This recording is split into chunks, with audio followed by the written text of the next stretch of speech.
宁玉碎不瓦全，布达诺夫提出同归于尽计划。乌军摧毁别尔格罗德俄军指挥部，疑似击落俄军1架苏27和4架直升机。俄军3度攻入苏梅州，乌军彻底打开乌东防守局势。乌克兰空军频繁参战，空中优势发生逆转。美国双航母打击群挺进中东，打击胡塞，威慑伊朗。伊朗不甩美国部署600公里新型导弹，展示反舰能力。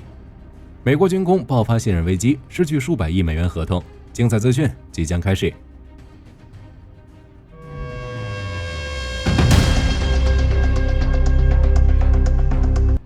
宁玉碎不瓦全，泽连斯基前顾问阿列斯托维奇爆料称，布达诺夫局长曾向乌克兰总统办公室提交一份同归于尽计划，并且正在积极推动。据悉，这项计划的唯一内容就是在乌克兰战败时炸毁所有乌克兰核电厂，确保敌人无法夺取。但不知如何走漏了风声，美国知道了该计划并有所警觉，于是才有特朗普与泽连斯基19号的通话，提议让美国接管扎波罗热核电厂。美方还对外称，这是对该能源设施最好的保护。而泽连斯基则回应表示，与特朗普讨论了美国对该核电站的潜在投资，他并不反对这项计划，目前尚不清楚布达诺夫的计划仍在秘密进行，还是已胎死腹中，需要后续进一步披露。据乌克兰真理报报道，3月23日夜间，乌克兰再度向俄罗斯多地发动了大规模空袭，首当其冲的是俄罗斯罗斯托夫地区。俄国防部称，有至少29架乌军无人机袭击了这里，造成该州高速公路上一辆汽车起火，1人死亡，多处建筑受损。之后，俄罗斯的利佩茨克、坦波夫、梁赞、萨拉托夫等10多个地区也都遭受了不同程度的无人机空袭。值得注意的是，乌克兰空军这几天还频繁攻击了俄罗斯的空军基地。据俄频道报道，3月22日前后，乌克兰空军又向赫尔松的新卡霍夫卡一带发起了大规模攻击。战斗中，乌军对当地空军机场展开了至少2次空袭。目击者声称，在附近听到了约武器巨响。3月23日，乌总参谋部又证实称，乌克兰空军在3月21日空袭了赫尔松州德尼普里亚尼，俄军第205近卫摩步旅的一个渡河支援联合连。此次空袭，乌军仅摧毁了俄军船只、军事装备以及存放技术设备的仓库，导致俄军强渡第聂伯河的希望破灭。2起详细战损还在确认中。而稍早之后，乌军还强渡第聂伯河，向左岸的俄军阵地发动猛攻，并拿下了一个滩头堡据点。可见乌军正在对赫尔松地区发起密集攻势。当然，近期最受瞩目的乌克兰空袭，还是乌克兰对恩格斯空军基地的打击。乌军仅凭小小的无人机，就造成了堪比末日核弹爆炸的场景。战区最新调查结果显示，爆炸地点已确定是恩格斯2基地内的弹药储存区。乌军无人机引爆存放的导弹炸弹时，发生大规模的2次爆炸，造成至少10几个仓库设施和其他附近建筑物被摧毁，还形成了几个巨大的弹坑。根据最新的卫星图像显示，该基地的弹药库区域有超过 61.7% 的部分被击完全，另有 12.8% 的部分受损严重。乌军之所以瞄准这里，除了降低俄军战斗潜力外，主要是为了报复俄军近期开始使用的 FAB3000 超级炸弹。此外，俄罗斯克拉斯达诺尔的高加索油站大火已经燃烧到了第5天。在昨夜，这个俄罗斯石油的重要转运中心又发生了第3次大爆炸。从最新披露的视频看，爆炸产生的大火波及了更多的区域，不断有巨大火球出现在空中。显而易见，乌克兰近期对俄罗斯空军基地和能源设施都发起了更为密集的远程打击。在前线战场，乌克兰空军则袭击了别尔格罗德的俄军指挥部。乌总参谋部3月23日报告称，乌军于3月21日向别尔格罗德的边境地带格洛托沃发起了新一轮行动。此役，乌克兰出动空军发射了数枚导弹，精准打向了该地的俄军指挥中心。随后，俄军控制区遭受猛烈打击，俄军的通讯设备被损坏，并伴有明显的火光。这也是乌军2天内在别尔格罗德摧毁的第2个俄军指挥部。此前，乌军曾对德米多夫卡附近的俄军第3摩托化师的一个指挥系统发动了猛烈袭击，而遇袭的这2个俄军指挥部都是用来策划对苏梅和哈尔科夫州发动进攻的，但如今已被成功清除，导致俄军行动遭到了强力阻击。与此同时，俄方消息称，乌军地面部队已控制了德米多夫卡、格拉夫卡一带，有差不多1000名俄军正被乌军逐渐包围。同时，乌军还继续向别尔格罗德的其他区域推进，如克拉斯诺亚尔斯克一带。乌军就派遣小股部队持续越境进入俄境内，并在工程车的帮助下曾多次尝试拉开龙牙庄推进。另外，乌军的行动也迫使别尔格罗德州进入了更紧急的状态。据该州州长格拉德科夫透露，自3月18日乌克兰攻入别尔格罗德以来，他们先后已开展了多次疏散行动。截至目前，当地克拉斯诺亚鲁日区几乎所有的居民都被迫撤离，人数超过了14000人。实际上，自俄乌交战以来，别尔格罗德就一直是多方交战的焦点地带。不仅乌克兰经常发起空袭，就是俄罗斯的反抗军游击队也没有停止过对此地的行动。去年的这个时候，俄罗斯反抗军就曾攻入了别尔格罗德，建立了据点。现在乌军攻入了此地，不知道接下来乌军是否会和当地的游击武装展开联合行动。库尔斯克方向战线基本没变化，乌军仍继续控制着大约100平方公里的库尔斯克领土。战争研究所23日援引一名俄军事博主的话称，俄军至少需要1个月的时间才能将乌军完全赶出库尔斯克州。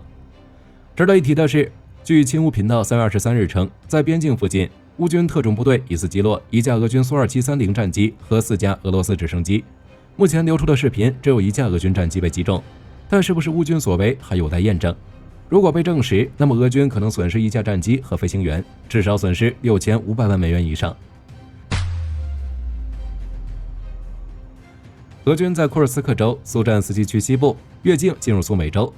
目前茹拉夫卡、霍文凯以及比洛维德北部沦为交战区。这也是俄军第3次攻入苏美，试图切断乌军的补给线。结合比尔格罗德和库尔斯克的战斗，很明显可以看出，乌军正充分利用两国漫长边境线以及乌东的千里战线，避实就虚，令俄军顾此失彼。哈尔科夫方向，泽连斯基在视察完顿涅茨克前线后，晚间就赶到了哈尔科夫战区，与希尔斯基将军会合，视察了国民卫队哈尔迪亚第13作战旅的指挥所，并在哈尔科夫作战指挥部召开了最高统帅部会议。泽连斯基称，会议讨论了前线局势和主要方向，及交战热烈的扎波罗热、顿涅茨克、哈尔科夫、苏梅以及库尔斯克地区的行动进程，为在沙特阿拉伯举行的乌克兰和美国代表团会晤做足了准备。不得不再次感叹，泽连斯基真是太忙太累了，不仅要出访参加会议，每天发视频报告自己的工作，鼓励乌克兰人民，还要抽时间前往危险的前线视察。战时总统真不是一般人能干的。至于哈尔科夫前线的战斗，乌克兰哈尔科夫集团军发言人沙姆申中校表示，俄军一直试图集结部队穿越沃夫昌斯克的沃夫查河，但遭到乌军无人机的监视和打击，未能取得任何重大进展。库皮扬斯克方向，乌军在扎帕德涅以西推进，控制了关键道路，成功掐断了俄军之间的联系。接着继续在新基夫卡以南猛攻，以迫使俄军后撤，放弃了至少5个阵地。如今乌克兰已基本控制了该镇的大半部分。值得注意的是，综合乌克兰真理报和战争研究所的报道，乌军第3独立突击旅协同第1突击营成功占领并清理了纳迪亚定居点内的俄军第20近卫联合军的第752和第254机械化团。但一些俄方消息分析怀疑，负责驻守的俄军第20联合武装集团军内部仍存在指挥官提交虚假报告的问题。顿涅茨克州托列茨克方向，乌军突破俄军数个阵地后，正继续在该市中心推进。该市西北部的俄军正面临越来越大的被包围的风险。在3月23日战斗中，乌克兰空军投掷航空炸弹，袭击了俄军第103摩步团第1近卫摩步旅的集结地，俄军空中突击组和无人机操作员全部被消灭。红军村方向，乌军正使用无人机袭击俄罗斯从谢里杜河到卡尔利夫卡的地面通道，阻止俄军的轮换和补给通过。反映在接触线上，就是俄军进攻陷入停滞。综上所述，目前无论在库皮扬斯克、托列茨克还是红军村，乌军的反攻都取得了不错的效果。这几个乌东重镇在之前一直是俄军处于攻势，乌军被迫防守的，但如今已逐渐打开了局面。和2024年相比，乌军在此地取得了更多的优势，而且乌克兰空军参战频率明显增加。之后随着更多防空系统幻象2000、F-16的逐渐成型，乌军的空中力量将得到极大加强。火力军有理由相信，俄乌空中优势将在2025年下半年发生逆转。另外，据乌总参谋部发布的数据显示，3月23日，俄军新增损失1470人，被摧毁9辆坦克、104门火炮。从如今战场表现来看，美国计划在4月20日前实现俄乌全面停火，可能办不到了。据美联社报道，美国国防部长赫克塞斯上周签署命令，要求现于中东执行任务的特鲁门号再延长作战1个月以上时间，这一比原计划返回美国的期限延后了3个月。同时还拟派原在印太地区活动的卡尔文森号航母打击群赶赴中东，与特鲁门号一起强化对胡塞武装的打击能力。这将是美军在半年内第2次在中东部署双航母。报道称，卡尔文森号航母打击群预计在4月初抵达中东，在此之前，该打击群将在日本海、黄海一带与日本、韩国军队进行联合演训。待部署于中东后，当地指挥官便可调度更多兵力进行侦巡、打击任务。这也是在向胡塞武装的主要支持者伊朗发出明确的威慑信号。但伊朗方面并不甩美国，如在伊朗核问题上，特朗普上任后数次就此问题向伊朗施压。如 CNN 引述消息人士的话报道称，特朗普已寄信给哈梅内伊，期盼就新的协议谈判，并要求伊朗要在2个月内达成协议。假如伊朗不认，美国可能会采取一些军事手段。伊朗方面则矢口否认拥有核武，其最高领袖哈梅内伊强硬表态，伊朗不会在威胁下被迫谈判。伊朗总统佩泽斯基安也表示，无法接受美方一边下令一边威胁。另外，法新社23日援引伊朗官方媒体报道称，伊朗革命卫队在荷姆兹海峡的3个岛屿上面部署了射程可达600公里的新型导弹。这3个岛屿分别为大通布岛、小通布岛与阿布穆沙岛，皆位于连接波斯湾、阿曼湾的重要水域。伊朗伊斯兰革命卫队海军司令汤西里表示，伊朗的这个策略将发挥重要作用，展现了伊朗反制敌方基地和舰艇的能力。不过，伊斯兰革命卫队部署的新型导弹的具体型号并未提及。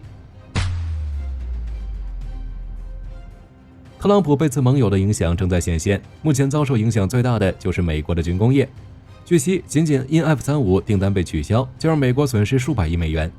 据综合报道，由于 F-35 存在开关疑云重重，可以随时关闭，让 F-35 变废铁，导致大批 F-35 订单被取消。如此前提到的葡萄牙、加拿大直接宣布取消 F-35 订单，转而考虑该战机的欧洲替代品。印度也放弃了 F-35，选择了法国的舰载机。据国家利益披露，印度海军与法国达索公司签署协议，购买了26架阵风 M， 合同金额高达58亿美元。德国、瑞士等国家则也在考虑取消 F-35 订单。虽然房屋快报证实，五角大楼正全力说服19个 F-35 合作国，签成 F-35 不存在所谓的远程紧急开关，但德国军事专家施耐德指出，现代战机的软件更新权完全掌握在洛马公司手中，理论上随时可通过数据链实施控制。而更深层的矛盾在于 F-35 的数字霸权。据悉 ，F-35 每飞行数个小时需向美国本土传输超过30GB 的飞行数据。全球600余架 F-35 组成的实时监控网络，让盟友既渴望其隐身与信息化优势，又担忧沦为战场透明棋子。面对美国军工的信任危机，美国开始控制舆论，宣布将向土耳其出售 F-35，还宣布德国将继续履行100架 F-35 订单。但德国并不傻，从队伍表现来看，其后任总理梅尔茨明显是个强硬派，更喜欢与欧洲抱团，而不是依赖隔海相望的美国。其次，在欧洲防务上，特朗普本来算计着让欧洲承担更多防御责任，是为了让他们买美国武器。结果欧洲各国增加军费开支，大搞自己的军工产业，不仅推出8000亿欧元国防计划，德国更是砸出1万亿欧元，直接不带美国玩了。要知道，美国每年在欧洲防务上的花费只有280亿美元，但欧洲却要购买价值1000亿至2000亿美元的美国武器。可如今一切都变了，过去2周就有350亿美元的军工合同被取消，新的合同今后可能也不会再有，导致美国军工业失去数百亿美元合同。特朗普的这一番操作直接把美国军工业干崩了。相反，3月23日有消息称，加拿大计划与欧盟签署军事安全和防务合同，有意购买欧盟提供的10几艘潜艇、飞机和坦克，甚至一些欧洲官员还在讨论美元的可替代性。可见欧洲发起狠来，5到10年内取代美国在北约的位置也是有可能的。此外，马斯克的星链也损失不少。加拿大安大略省取消了价值1亿美元的星链合同，墨西哥电信巨头卡洛斯·斯利姆取消了价值220亿美元的星链合同，意大利搁置了一项为期5年、价值15亿欧元的星链合同，还有更多国家考虑取消星链合同，甚至与马斯克有关的各种品牌都遭遇损失。反噬来得太快，让特朗普团队猝不及防。综合自由时报和战区报道，以色列18日针对加沙发动大规模空袭后，19日开始在加沙地带进行地面活动，试图扩大安全缓冲区。与此同时，以色列空军在 X 平台上证实，以军的 F-35I 翼下悬挂联合直攻弹药开始执行对地打击任务，创该型战机应用首例，且在接下来战斗中 F-35I 也会以此模式投入对加沙走廊的打击中。报道称 ，F-35战机以外部挂架挂载 GDAM 等弹药的能力是由以色列空军洛马公司以及五角大厦 F-35计划办公室共同合作开发。虽然包括美军在内的多个 F-35用户均曾让所属 F-35在翼下挂载各型弹药，但首次实战却是由以军缔造。对于 F-35I 挂载 GDAM 弹药，战区分析认为，尽管在翼下挂载弹药会破坏 F-35隐身特性，但能大幅提升作战弹性和战力，还可通过距外打击武器进一步提高应对威胁能力。此外，报道说，以色列空军声称已为 F-35I 发展出可有效延长航程的可行方案，虽然没有具体透露，但可能是通过特制的外挂副油箱达成，使 F-35I 可不依靠空中加油完成远程作战任务。此外，报道还称，在2月初时，美国批准向以色列军售2万枚第一货小直径导引炸弹、通用炸弹及精准导引套件，并解除了拜登禁用以色列2000磅炸弹的限制。拜登时期扣留给以色列的3500枚炸弹于上月中旬抵达以色列。美国国务院本月初则再度批准军售以色列30.107亿美元炸药和精准导引套件，且该军售将绕过正常国会程序，缩短交付期程。可见，以色列得到了美国的大量军援，这次战端重启可能会是一场碾压式打击。据乌克兰军事新闻报道，乌克兰国防部队近日开始使用一款新型拦截无人机来对抗俄军无人机在战场上的侦察与监控能力，并放出了相关照片与影片。影片显示，一架外形独特的无人机高速掠过俄军侦察无人机，试图通过撞击或近距离引爆摧毁目标，但此次拦截未成功。从影片中可以看出，这款造型奇特的无人机，其设计亮点在于空气动力学结构，尾翼呈十字形，机身前段配有额外机翼与垂直控制面，水平舵与垂直舵皆位于前端，尾翼则仅负责稳定飞行，不具主动控制功能。这款无人机的亮相反映了乌克兰积极发展技术以反制俄空中优势的努力。自俄乌战争开打以来，俄军就大量运用无人机执行侦察、目标定位与火力矫正，对乌克兰构成严峻挑战。为此，乌军在依赖北约援助的同时，开始大力发展国产军工，自主研制了多款无人机，对俄罗斯能源设施造成了重大损失。此次乌军新型拦截无人机的部署，又是乌克兰反制策略的重要一步。虽然首次任务未能奏效，但其技术潜力仍令人瞩目，凸显了无人机在未来战争中的关键角色。截至目前，乌军这款无人机的性能数据、生产规模与部署细节尚未公开，但乌克兰与俄罗斯在无人机领域的竞赛，无疑将影响战局走向，并牵动全球军事科技的未来发展。援引丹麦日德兰邮报3月12日报道，原计划于今年初在丹麦议会审议的丹美国防合作协议现已推迟，将延期至4月11日进行首次议会辩论。根据报道，丹美国防合作协议最初于2023年末由丹麦政府与当时的美国总统拜登政府签署。协议内容不仅允许美军在丹麦境内永久驻军，还赋予美军一系列特权，例如在部分情况下不受丹麦司法管辖，并免除部分环境与规划规定的约束等。该协议最初被纳入丹麦政府2025年法案议程，并计划于2个月内提交议会审议。然而，由于当地媒体对该协议多项条款的披露及批评，审议时间先推后至3月。目前的最新消息中已确定延后至4月11日进行审议。